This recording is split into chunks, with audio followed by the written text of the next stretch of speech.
How Lamborghini went from producing tractors to sports cars. Hello, lovely YouTube family. Welcome back to How They Did It. Before we start, I would want you to hit that red subscribe button so that you never miss out on any of our videos.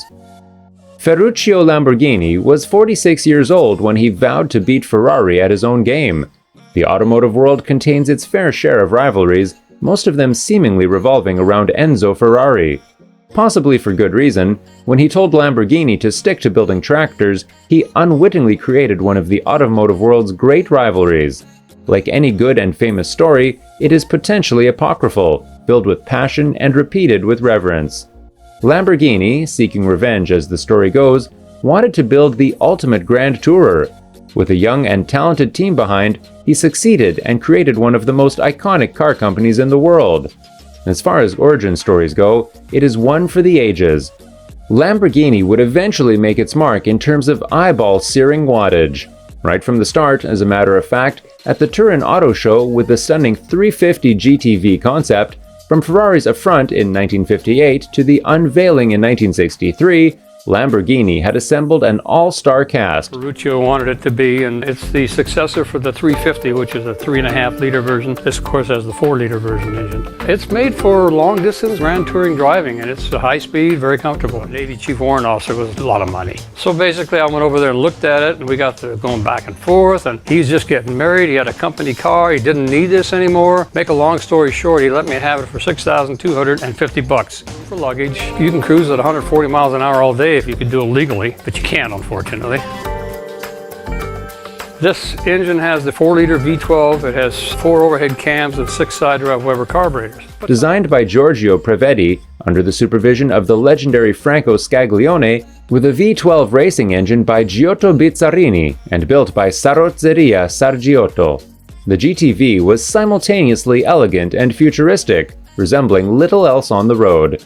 The concept led to Lamborghini's first car, the stunning 350 GT, which can only mean one thing. If the story is true, then Lamborghini not only took Enzo's affront personally, but sought revenge with seemingly unlimited resources. How do you make a splash in the realm of luxury grand touring when you're a mere upstart? It was a question that had boggled every teary-eyed dreamer of the Italian GT dream.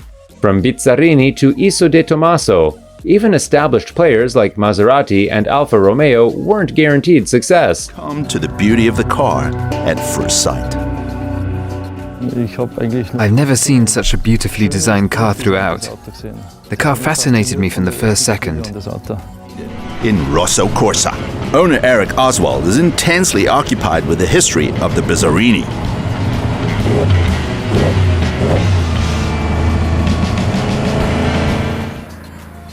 The engineer developed the Isogrifo, a high-performance Gran Turismo with American technology, for his new employer, Renzo Rivolta.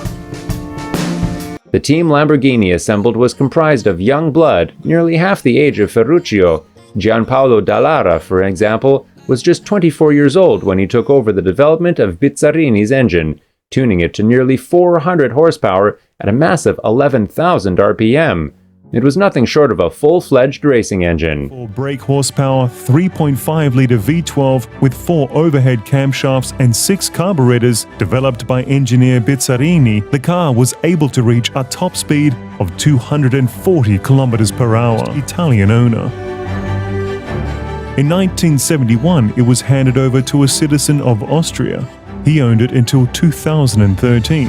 However, during its ownership, classic skills in a second restoration, a meticulous restoration, resulting in a world-class car. Owner and restorer worked together until the very best was achieved. Reportedly, Ferruccio had aimed for 350 horsepower from this 3.5-liter V12, going so far as to dock Bizzarini's payment by certain lira for every 10 horsepower that his engine couldn't reach. And yet, it was too much. He wanted a grand tourer, not a race car. This was at odds with what his young and hot-blooded crew sought. Bizzarini left in a storm, out to work on other strange and fascinating projects.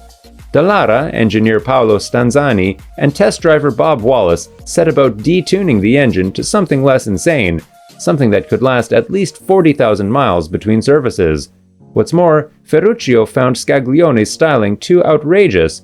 and so he found Carlo Anderloni of Carrozzeria Touring to tone down the design. No more pop-up headlights, no edgier space-aged rear end, but something that could be built with production parts. Right. But the paint color you asked about, it's the same except for he added a little metallic to the color. Okay. Now, I think everybody is familiar with the story of Ferruccio Lamborghini. He was a tractor manufacturer, successful. Although at the time, there was some controversy. People did not think this body was that attractive, did they? No, it was a little bit different way of thinking. You know, it was at a time where there were a variety of classic GT cars. 1960s. You know, most American cars had 85 to 185 horsepower. 350 was a big number. And being Superleggera coachwork, it was fairly lightweight and fairly quickly after this, didn't it? Correct. Yeah. This was a success. So they came up with, the 400 GT, which was really just a 350 GT with a 4-liter engine in it. Right. Side-barrel Weber carburetors reduced the hood's height, which was exactly what Ferruccio sought. With a more tolerable 270 horsepower, the resulting 350 GT could still reach 160 miles per hour. More importantly, it kept most of the concept car's sleek, long-lined styling, its glassy-topped compartment, and subtle surfacing. The success of this car was vital to the future of the nascent company. Fortunately, at the 1964 Geneva Motor Show, the world responded to the production variant in favor. "This one will give Ferrari a migraine," said Road and Track in 1965. Good, Ferruccio must have thought. He could now rest easy, if not victorious, then satisfied. Carrozzeria Touring built 120 examples before Lamborghini moved on, upgrading the engine to 4 liters for the 400 GT. With this upgrade came an increase in power, then producing 320 horsepower, closer to Bizzarini's goals, but still nowhere as extreme. Lamborghini commissioned a V12 by Giotto Bizzarini. When he made the 400 horsepower race spec, Lamborghini asked him to tone it down instead. The 400 GT's replacement kept the same format but was then named the Islero, beginning a proud tradition of Lamborghini's obsession with cars named after fighting bulls, swords, or curse words. This time, the car was named after the Miura fighting bull who killed the famed Manolete, once considered the greatest matador in the world, on August 28, 1947. Of course, there was also the Miura. As for that original 350 GTV concept, it eventually received the powerful race-tune engine that it deserted, winding up in the hands of a Japanese collector before returning to Lamborghini's museum in Santa Agna Bolognese, just down the street from Modena, where the rivalry plays on. Tour some of the most stylish sports cars of the last 100 years through beautiful machines. That's all for today. I hope you liked the video. If you did, make sure to hit that like button and subscribe to the channel so that you never miss any amazing video from us.